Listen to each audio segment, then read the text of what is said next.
Good morning, everyone, and welcome from the portal of Alchemy and the Healing Heart Center here in Durban, South Africa. Welcome. Thank you for joining us. Yes, this is an open forum where we'll be discussing all the heart matters. And if you, hello, Owen. If you have any questions, then please just leave them in the chat box, or you can unmute yourself and just ask or raise a hand in the reactions. I would love it just to be interactive and a sharing session. Okay, so this is a talk on healing heart matters.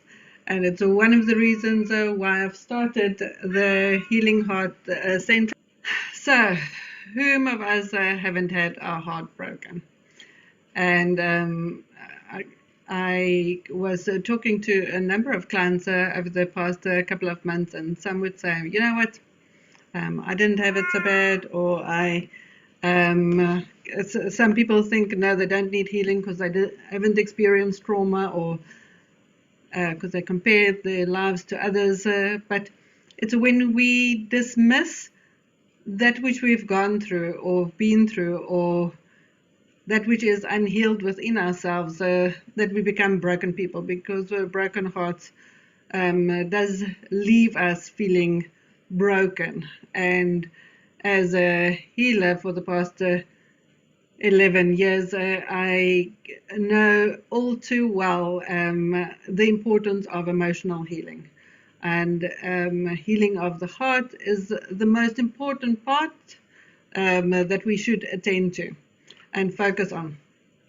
Because the physical symptoms, if we don't take care of the heart matters and the emotions that gets to block our heart, is it develops later on in disorders of the heart or disorders of the lungs. So either there'll be heart palpitations, or there'll be breathing problems, or problems within the breast or arms, or asthma, or you could develop some allergies or circulation problems, immune deficiency problems, or tensions within the shoulders. It's all related to what we hold in our heart center. And when we release it and heal it, we can actually heal the physical symptoms now.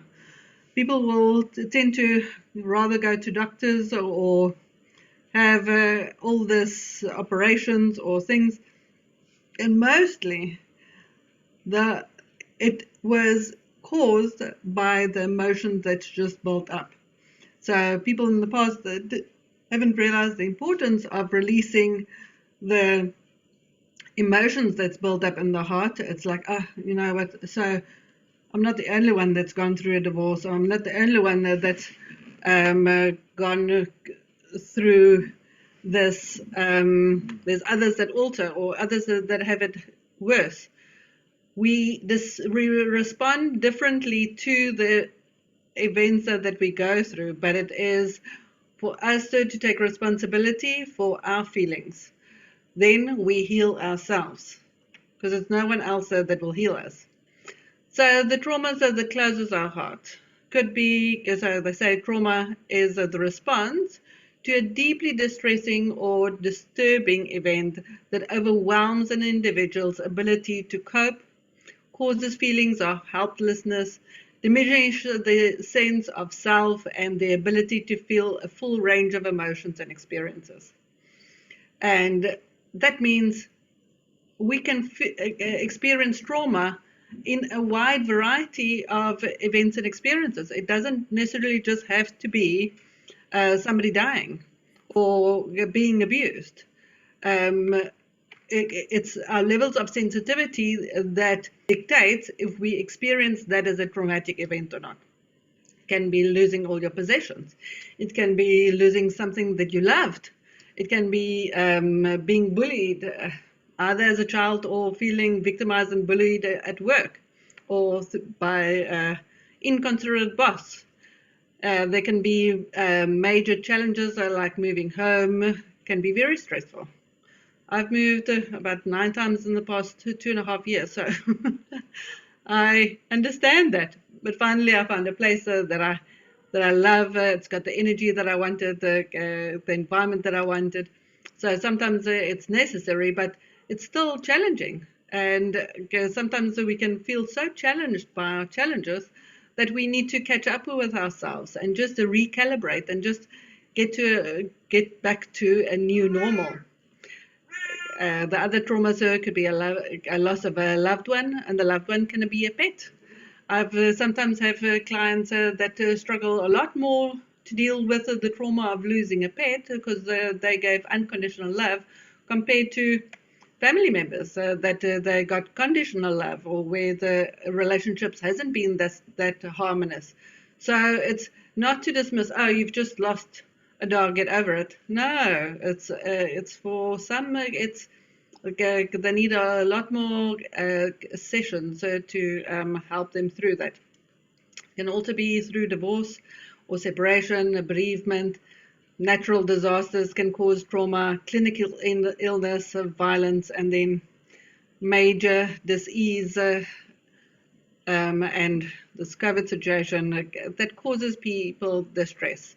And sometimes they get symptoms of whatever they get to fear just because of holding on to that fear. Other possible causes for that affects our heart can be rejection, and you know how very unpleasant experience rejection is, especially from those that you love, especially from the close ones. Abandonment, so many comes with abandonment issues and the rejection issues, and that can be experienced from a child, a childhood wounding. But it's usually, in the past life regressions that I do for people, the healings that I do in there, the rejection and the abandonment has come through lifetimes. And we came here in this lifetime to heal it, to clear it and to heal it and to shift it so that no of the future us still have to deal with this. So in this lifetime, it's so important to feel the emotions and to be able to shift them, to experience a different reality, a different outcome, different things. It could also be a loss of various things, as I said. Shaming. Oh, shaming is a big thing, especially if you've been shamed as a child. Your childhood friends or school friends or whatever, that causes a tremendous heartache as well. Constant criticism has an effect on our heart. So if it was a parent growing up, it might be a boss in adult years. If the issues isn't addressed and you don't stand in your power and you don't come into your full, then the faces and the names change, but the experience stays the same. And it's for us to become aware that it's our issue. We need to clear it or release it or understand what it is calling forth from us. And it might be speaking your truth. It might be standing in your power. It might be saying no. A lot of people say yes due to fear of the consequences of saying no. Yet, if you're brave enough and say no, you realize, oh, okay, it's actually not that bad. And you feel better for it, and your fears don't materialize. So definitely worth the try. There's also abuses of the lower chakras, that's the base, sacral, and solar plexus chakra. There's unacknowledged grief. Sometimes traumatic events happen in childhood, and it's like either you don't cry, or you don't feel, or you're not allowed to go to the funeral, or this. And it's like your emotions are never acknowledged. So you become an adult that don't acknowledge your own emotions. And that then builds up as negative energy within the heart, because then you tend to be hard on yourself as the ones that you were with as a child was hard on you. There's also conditional love that affects us. It's like, I'll love you if you act this way, or I'll love you if you do this for me. Well, there's conditions to the love that I gave you. So best you perform, then you'll get my love. And that love is never worth getting in the first place. So losing that is no loss at all.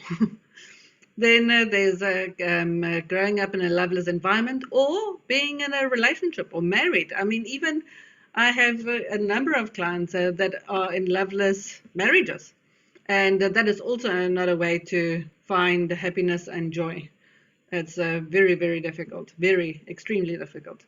And then betrayals, and it's usually the ones closest to us that causes this effect of betrayals, and that has a tremendous effect on our heart. That takes a long time for healing, and if you just think, okay, let me just bury it, let me just turn my eyes away from it, let me just pretend it wasn't. Those people tend to become bitter, and you think you can't trust people, and you actually don't like the person that you become due to the emotions that you harbor on the inside. So the only one that you are harming is yourself by feeling this. So if we look at the emotional spiral, there's feel-good emotions that takes us up and feel higher, and there's feel-bad emotions that spirals down, makes us feel worse. And it's like if the mind, as soon as the mind grabs onto a negative thought, it's very powerful. It's like boredom or pessimism. It turns into frustration, irritation, impatience, and that then turns into overwhelmment, and that in disappointment, and that into doubt, worry, blame, discouragement, then anger, then revenge, then hatred and rage, then jealousy, then insecurity, guilt, unworthiness. And it spirals down up to fear, grief, depression, powerlessness, and victimhood. And so many people these days are antidepressants because of the collective fear and the collective energies just being so heavy and just dragging people down. And it's like, especially when you are attached to a loved one or a friend or somebody that you are close to, when you attach to that and they are there, it's like having a ball and chain around your ankle and they're busy drowning and you're drowning with them. And that's not good. You're not serving anyone by being attached to them and feeling the emotions to the way that they feel and go where they are going. You can't save someone that way. So that's where you sympathize to, oh, shame, poor you. Yes, you're a victim. Yes, you're both just going down. It's for you to stay on the, I want to say, left-hand side. If you, we're all working, works in progress of trying to be on the left-hand side a lot more than the right-hand side, because the right-hand side is not that pleasurable experience. Most have their master's degree in those emotions, know them well, have visited them often, know exactly how they're feeling.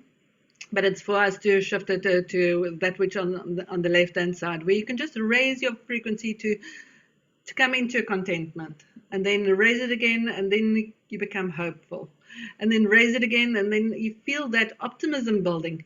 And as you allow that and you stay in that, then you raise it to positive expectations and belief, and raise it into enthusiasm, where you can become enthusiastic about life again, into passion, into joy, knowledge, empowerment, freedom, love, and appreciation.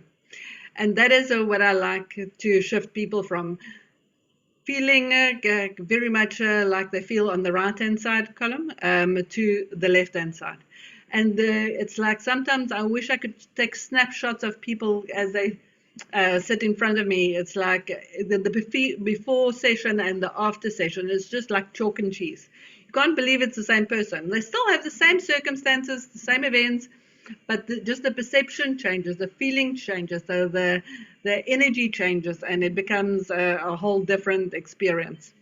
And the vantage point and how you respond to that, just taking the good and learning from it and finding closure. So when we go through these heartaches and pains of especially loss or trauma or anything like that, the first process in the grieving process is shock and denial.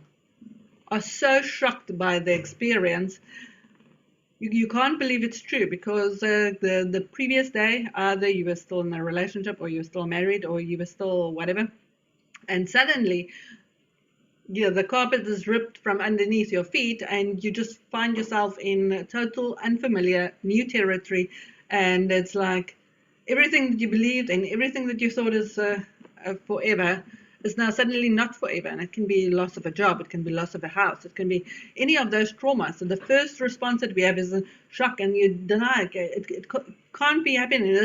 I must be living a nightmare. I must be this can't be true. Can somebody just wake me up? Can somebody just pinch me? Can this please just stop? Then people usually go over into anger and blame. Go, why did this happen? And it's this one's fault, and it's that one's fault, and it wasn't meant to be like this, and it's venting it outward. That is a appropriate response, and it's to get it out of your system, but it's not to necessarily stay there, because if you play the blame game, you're going to be trapped in that emotion, and you'll be trapped forever, and you're closing yourself off, you're closing your heart off, and you, I'm going to say, put all beautiful experiences that is possible after that to just on pause or on halt until you are ready to actually experience something different. Then there comes the bargaining, where you think you can just bargain with God or bargain yourself out of this, because the pain is so much, you just want it to stop. Then people tend to go into depression, and a lot find themselves in depression and in a depressed state for quite some time. And if it's untreated, it's like you have to be on medication all the time, or you have to whatever. It's to allow yourself to heal, to give yourself permission to heal, so that you don't necessarily have to experience it for so long. We weren't born to come to this earth plane and be depressed. That is not our highest, optimal, ideal expression and experience on this earth plane. We didn't come here to be depressed. We have the responsibility and we have the ability to live a joyous life. And we can move towards that, but it takes effort. It's not, I'm going to do nothing and I'll wait for good times to come. It ain't going to happen. You make it happen by shifting your energy, your vibration, your thought forms, your beliefs, and letting it go. And then finally, in the grieving process is where you accept that which has happened. And after acceptance, you actually, when you see the gift of that traumatic event, because every traumatic event has a far greater or equal gift or benefit in it. And not everybody sees it. So you first just look at, no, but it was traumatic. No, it was bad. No, it wasn't meant to be. No, the person died way before their years, or this was the wrong timing. But when you can see it and you can start seeing the puzzle pieces and how things have followed synchronistically from that event, and the person that you actually become after that, you say, oh, okay, that is the state that we ultimately want to get to have true tears of gratitude, not the tears of sorrow and depression and all that, but tears of gratitude. That is where you are so joyful and grateful to Source, the Creator, and your guides and yourself for having this experience, walking through terrible lessons. That is ultimately. So I'm just going to share with you some practical tips for healing. If you have any heart matters that needs attention, it's a perfect time to release it. First of all, let's take one step at a time. When we experience heart feelings, especially heartache and pain, feeling like we're drowning in emotions, feeling challenged by all our challenges, feeling all this, it's like we wanted to stop as soon as possible, because it's not a pleasurable experience. Going through this is not a pleasure experience. It doesn't get treated and healed in one go, in one day. So it's to allow yourself, to give yourself the time to take one step at a time, one day at a time. And just for that day, do your best. And if that day calls for, today is a crying day, Don't suppress and say, no, but I have to put a brave face on for this, or I have to be strong for this one, or if you need to crumble and fall and cry, cry, and have a good cry, because at least that is released from the system. Else, the crying is just suppressed, and one day when you're joyous, then suddenly the floodgates open up and you burst out crying, and they say, but it's now a joyful experience, so why are you crying now? But it's like then you let your guard down and then everything comes up and it spoils a good moment. So best, I want to say, when you feel bad. Go into those emotions, feel it, release it, because it is ultimately for you is one step closer to finding joy again, to finding life after this event again. So allowing yourself to feel the emotions, take time out when needed. So many people try to just work themselves to death, become a workaholic so they don't have to feel the emotions. That is not a way to heal or process your things. Talking to someone professional. Sometimes if you talk to certain family members or friends, if they sympathize with you and they say, oh yeah, shame, poor you really are a victim of the circumstances, you've really got it bad, then you feel worse. It's like, yes, they also feel that you've got it this bad, and it just feeds that feel bad state, and you never get out of it because it's feeding those emotions and experiences of not good emotions. So you need to speak to somebody that can actually help you shift from that. Mirror a different vantage point, help you get to higher levels of acceptance and understanding. Going for energy healing. Energy really helps you shift. I do a number of healing modalities, and doesn't matter which one you choose. It all has great benefits for you. Thanks, Priscilla. Exactly.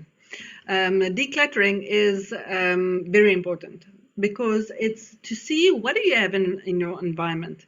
And when I've gone through a process of decluttering now for about at least 3 years, but letting go. And somebody suggested, you know what, you look at an item and say, okay, when I look at this item, does it remind me of the sad times? Does it remind me of the past? Does it bring feel bad emotions? Does it remind me of the fights that we had? Does it remind me that they're not here, or that they're not talking to me, or that, what is it, by just looking at this item, what feelings does it invoke in you? It might be a pretty vase. Others have no emotional attachment to that, but what is your emotional attachment to it? And when you pick it up and say, okay, you know what, this is a memory of joy. And when I drink of it, I feel so joyful. I can put water in there and I'm back to joy.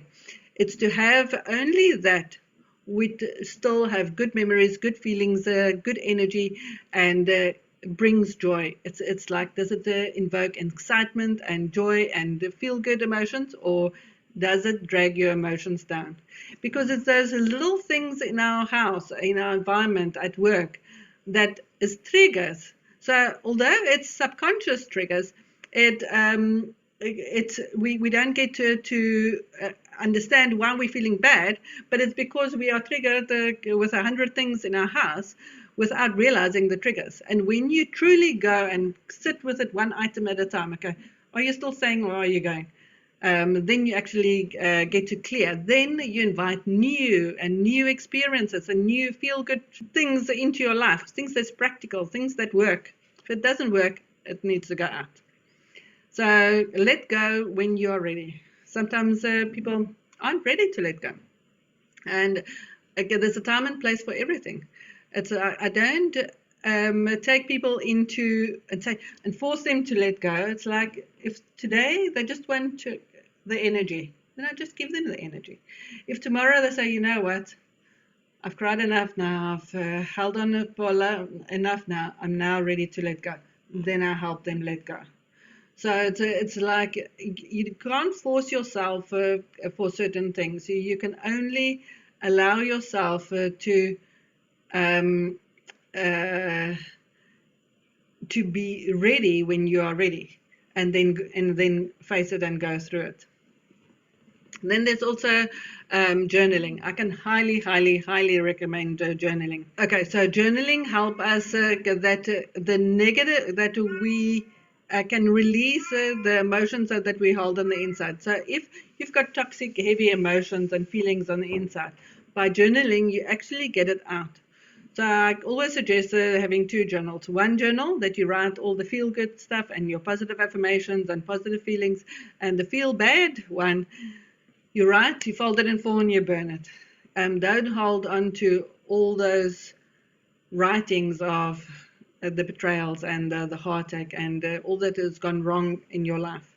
Then it's to go through that exercise of saying, I'm sorry, please forgive me, I love you, and thank you.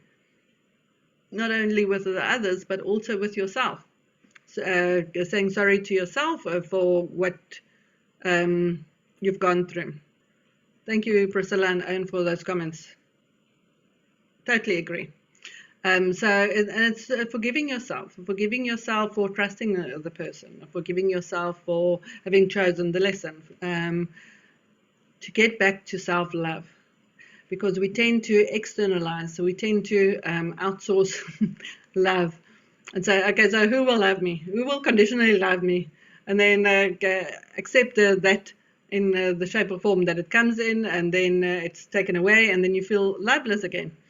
It's like love is an in-source business, so you have to find it within, and then when you have it, you can share it. But while you don't have it, you can't share it. So it's to get back to really, really deeply loving yourself, and then thanking yourself for being brave, for signing up, for walking through these most difficult, challenging lessons in self-mastery, because that's ultimately what we get from that. We are in the process collectively from moving from a 3D to a 5D. And I included this in the Heart Matters presentation because we are actually moving into the heart, and to understand. So if we look at the 3D, 3D is where there used to be suffering and war and lack and ignorance and trapped in the matrix. But when we shift our focus and when we raise our vibration and when we go through these things, and first the ascension of consciousness is ego association, service to self, duality, polarization, labels. We put labels on everything, and we put labels on ourselves, and we feel bad about the labels others put on us. Control, separation, rules, status, everybody chasing a status. If I have this, then I'll be it, and then you get there, and then this status above you, and then you want to be that, and then and there's actually no status. Very focused on materialism, hardworking, linear thinking, fear, lower emotion, fear-based programming, lots and lots and lots and lots and lots of years and years and years of that. Cause and effect, victim mentality, and dense, slow, and heavy. And when we shift and we awaken and we shift our vibration into 4D, there's a more mixed state gateway. You start to become conscious beings. There's a expanding of consciousness. There's challenging old belief systems. So if it's always been done like this, it doesn't mean that in future it must still be done. It's like, face it, review it. It's like, is it working? Is it working for me? Is it working for humanity? Is this actually bringing us somewhere, or is this outmoded, outdated, and past expiry date? What can we let go of and change? There's a comparison, duality still. There's seeking answers, because you become a seeker, you want to know more. So you're in that process of, okay, so if it's not this, then what else? What other options of thinking, doing, behaving is there for me? Then there's understanding structures, awareness of the connection, more compassion, alignment with purpose. That's a deep thing that I feel these days, a lot of my clients are expressing that they would like to align with their purpose. They don't always know what their highest purpose is, or what their soul plan is, or what that is. But they would like to align with it. And stating that intent, if by just stating the intent, you already will be synchronistically matched up with people that will help you with it, and that will fire and ignite that within you, and then you can go from there.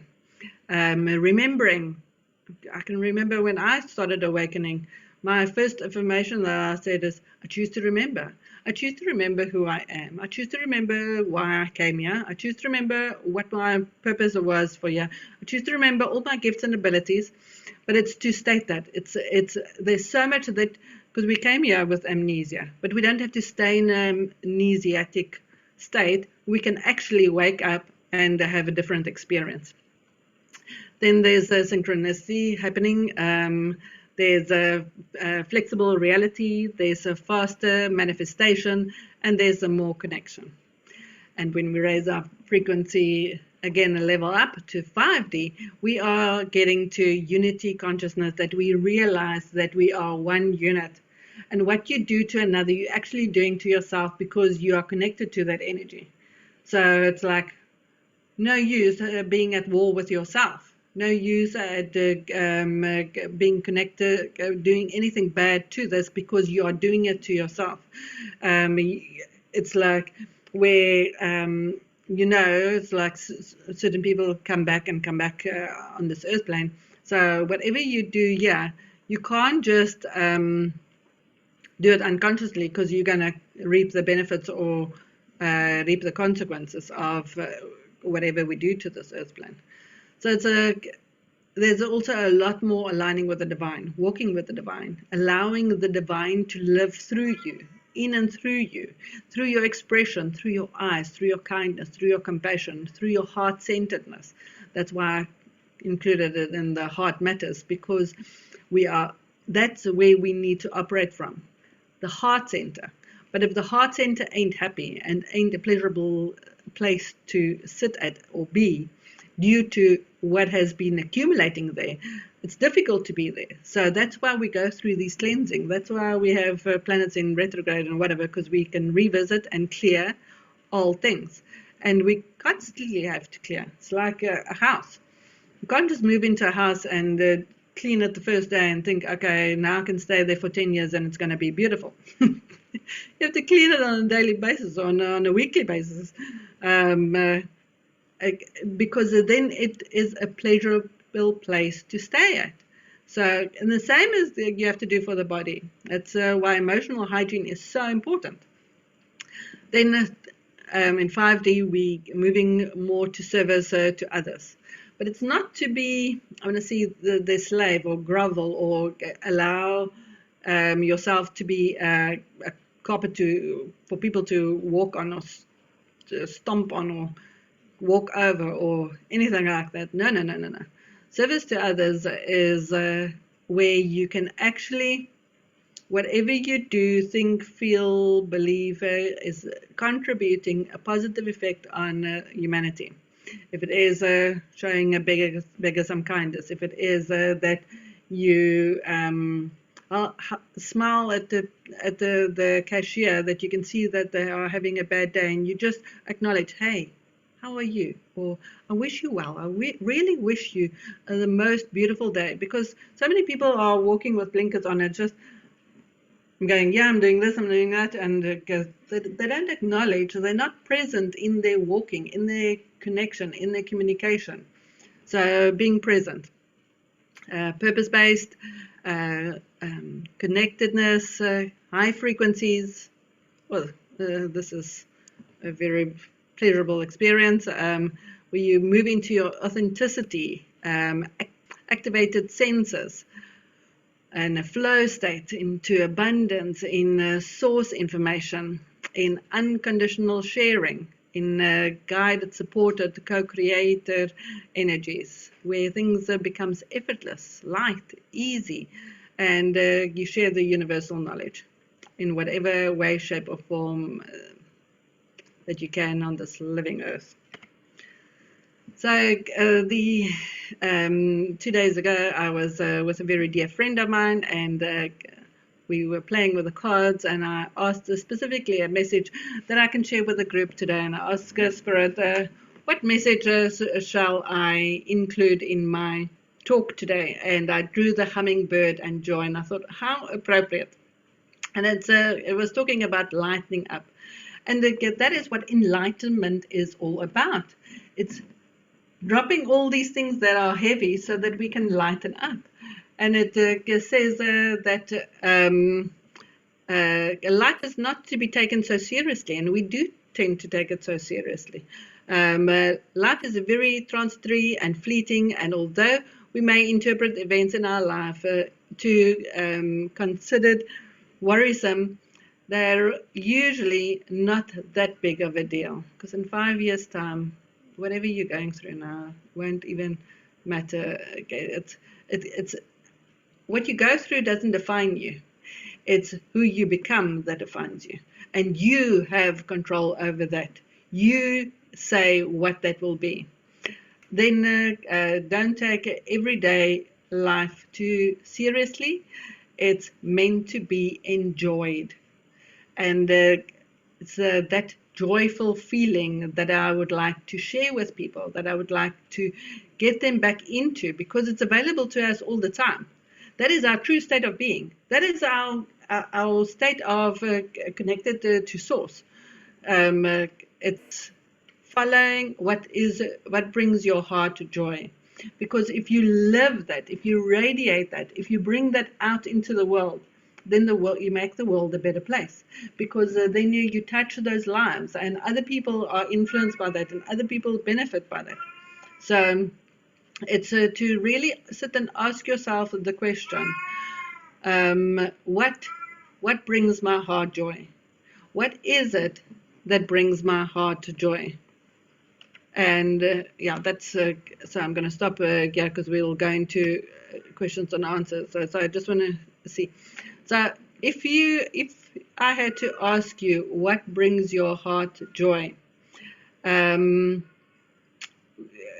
just give me a couple of examples. Let's just see what it is for you, because joy isn't the same for everyone. Certain people might enjoy cooking, and for others it might be their worst nightmare. They can't imagine themselves doing that. So what really brings joy into your life? Thank you, Owen. Yes, it is a very nice question to ask yourself daily. What will bring me joy? So Stephen says, for me, it's both cooking and going for a walk with my favorite music playing. Oh, yeah. I can just feel that, just resonate with that. Yes, yes, yes. I've been, I want to say, for some time, I haven't been giving myself what I needed, and I've been starting with that. And I've been so grateful to myself for, I want to say, investing in me, doing things for myself that I find joy in giving to me. I find joy, yes, in music, dancing, and drumming as well, yes. And it is it's like whatever, whenever we get to that feelings of joy, it just brings that hopefulness, excitement, and when we're in that vibration, we just tend to raise with it. And it is so important for us to just become aware of that and become the catalyst of that, so that we can raise and just, I'm going to say, become on a high without having to take any other substances to be on a high, but just high on life, just be so in such a good vibration. And yes, as Stephen also said, it's like finding joy in the little things. I find simplicity is what brings me the most that lighter energy. Yes. In the past, I could never understand less is more, because I thought more is more. So I tend to have lots. And as I have peeled off the layers and let go and decluttered and whatever, I realized, oh yes, Now that there's more space, I can move around. Now there's room for breathing. And now suddenly, because I've shifted the energies, I've let them go, I have I'm fully booked for this week. So I can see the positive result of doing the work. So what I'm speaking of today is not just, I want to say, book knowledge or what I wish it to be, but it's just my practical experience and what I've used. So thank you, Suki, for your comments. I really appreciate that. Any other questions? Anything that anybody wants to share before we end off? I just want to thank you all from the bottom of my heart for joining us today, and thank you for the Wellness Lifestyle Conference group for setting up these ones where we can all connect. Bless you all, and may you all have a beautiful and magical day, week, and take some joy in every single day. Lots of love. Bye. Thank you, Owen.